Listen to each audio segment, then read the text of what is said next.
पाठ 4 अपशिष्ट जल कारण व निपटान। ये क्लास 7 का विज्ञान का अभ्यास प्रश्न उत्तर है। उसके पहले हम बताएंगे पाठ के बीच में जो प्रश्न है अब बताइए। जिसमें पहला सवाल है प्रदूषण जल को स्वच्छ करने के कुछ घरेलू उपाय लिखिए। तो प्रदूषण जल को स्वच्छ करने के कुछ घरेलू उपाय निम्न है। जल को उबालकर ठंडा करके पीना, वाटर फिल्टर का प्रयोग करना। अब बताइए में अगला सवाल है प्रदूषण जल से होने वाले 5 रोगों के नाम लिखिए। तो प्रदूषण जल से होने वाले 5 रोगों के नाम है पेचिश, डायरिया, हैजा, हेपेटाइटिस और टाइफाइड। अब बताइए में से अगला सवाल है जल को प्रदूषित होने से बचाने संबंधी कुछ स्लोगन लिखिए। तो जल को प्रदूषित होने से बचाने से संबंधित कुछ स्लोगन इस प्रकार दिया जा सकता है। महात्मा गांधी के अनुसार गंदगी में रहना गुलामी से भी ज्यादा खतरनाक है। दूसरा है स्वच्छ जल स्वच्छ जीवन, बेहतर जीवन और सुखी संपन्न जीवन। तीसरा है स्लोगन है जल ही जीवन है। और चौथा स्लोगन है जल बिना वायु नहीं, वायु बिना जल नहीं और यह दोनों के बिना जीवन नहीं। अब अभ्यास के प्रश्न उत्तर में पहला है रिक्त स्थानों की पूर्ति कीजिए। तो खाली स्थान को जो सही उत्तर है वो हरे रंग से लिखा हुआ है। तो पहला का आंसर है प्लास्टिक, सूखे कचरे। दूसरा का खाली स्थान में वाहित मल होगा। गा में है हैजा एवं हेपेटाइटिस। घा में होगा बायोगैस, जैव उर्वरक। दूसरा है मिलान कीजिए। तो मिलान कीजिए का सही उत्तर है उत्तर का है नाइट्रेट धातुएं। खा का है हैजा टाइफाइड, गा का है फास्फोरस, घा का है मानव मल यूरिया। क्वेश्चन नंबर 3 है सही उत्तर के सामने सही का चिन्ह लगाइए। दूषित जल में ऑक्सीजन की मात्रा स्वच्छ जल की अपेक्षा कम होती है। वर्मी कंपोस्ट तैयार होता है केचुआ से। जैव अनिम्नीकृत कचरा का उदाहरण है पॉलीथीन की थैलियां। चौथा सवाल है दूषित जल जनित रोग है डेंगू। पांचवा क्वेश्चन है निम्न में से कौन सा दूषित जल उपचार के उत्पाद है बायोगैस। छठा है मनुष्यों के विभिन्न गतिविधियों द्वारा जल को प्रदूषित करने के कारण कई जल जनित बीमारियां फैलती है। निम्न में से कौन सी जल जनित बीमारी नहीं है। तो दमा। क्वेश्चन नंबर 4 है जल जनित किन्हीं 2 रोगों के नाम लिखिए, हैजा और टाइफाइड। पांचवा सवाल है दूषित जल क्या है, यह कहां कहां से निकलता है। तो उत्तर है उपयोग करने के बाद छोड़ा गया जल दूषित जल कहलाता है। यह निम्नलिखित जगह से आता है घरों से, कारखाने से, स्कूलों से, मंदिरों, होटलों, अस्पतालों इत्यादि।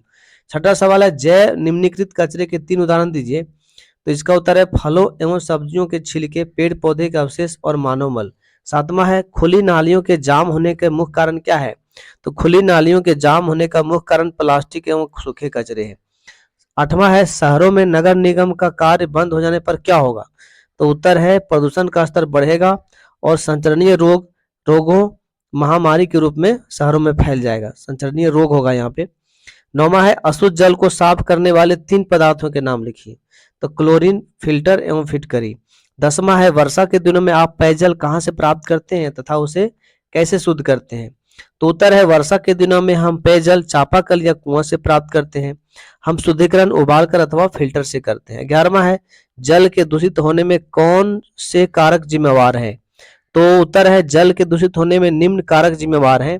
पहला है बढ़ती जनसंख्या, दूसरा है कारखाना, होटल, अस्पताल, घर एवं स्कूल। सबसे मुख्य कारण जल बहाव का प्रबंधन न होना। 12वां सवाल है आप अपने घर तथा विद्यालय से निकलने वाले वाहित मल का निपटान या उपयोग किस तरह से करेंगे। तो हम निम्न रूप से करेंगे। पहला जल शोधन का निर्माण करेंगे, वाहित जल का विशेष प्रबंध करेंगे, नालियों में प्लास्टिक एवं सूखे कचरे को नहीं डालने के लिए प्रेरित करेंगे। 13वां क्वेश्चन है प्लास्टिक का उपयोग आज हर जगह खाद्य सामग्री कच्चा या पक्का रखने में किया जाता है।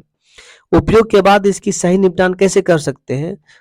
इसका उत्तर है उपयोग के बाद इसकी सही निपटान इस प्रकार हम करेंगे। पहला प्लास्टिक का उपयोग करने के बाद हम पुनः उपयोग करेंगे कम से कम 2-3 बार। दूसरा है उपयोग करने के बाद प्लास्टिक के कबाड़ के माध्यम से सही जगह भेज देंगे जहां तहां नहीं फेंकेंगे। ग है सूखे एवं गीले प्लास्टिक को अलग अलग रखेंगे, सफाई कर्मी को सौंप देंगे। यहाँ सूखे होगा, सुख लिखा गया है। क्वेश्चन नंबर 14 है वाहित मल का सही निपटान क्यों आवश्यक है।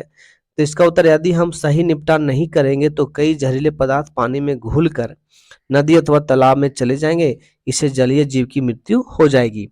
15 सवाल है, कीटनाशकों तथा उर्वरकों के बेतहाशा उपयोग से कैसे जल प्रदूषित हो रहा है?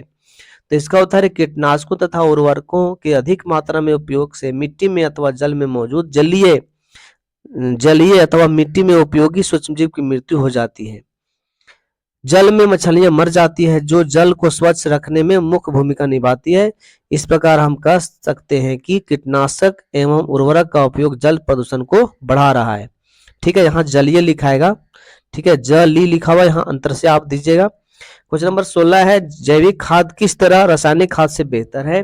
तो इसका उत्तर है जैविक खाद रासायनिक खाद से जैविक खाद निम्न कार्य से बेहतर है। यहाँ कर्म लिखा गया है, टाइपिंग मिस्टेक है, आप सुधार लेंगे। पहला है जैविक खाद किसान खुद अपने खेत में तैयार करते हैं। दूसरा है जैविक खाद से मिट्टी में ह्यूमस की बढ़ोतरी होती है।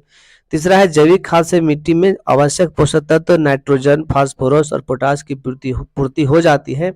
उपरोक्त सभी चीज रासायनिक खाद में नहीं है। तो इस तरह से हमने पाठ 4 अपशिष्ट जल का प्रश्न उत्तर कंप्लीट कर दिया है।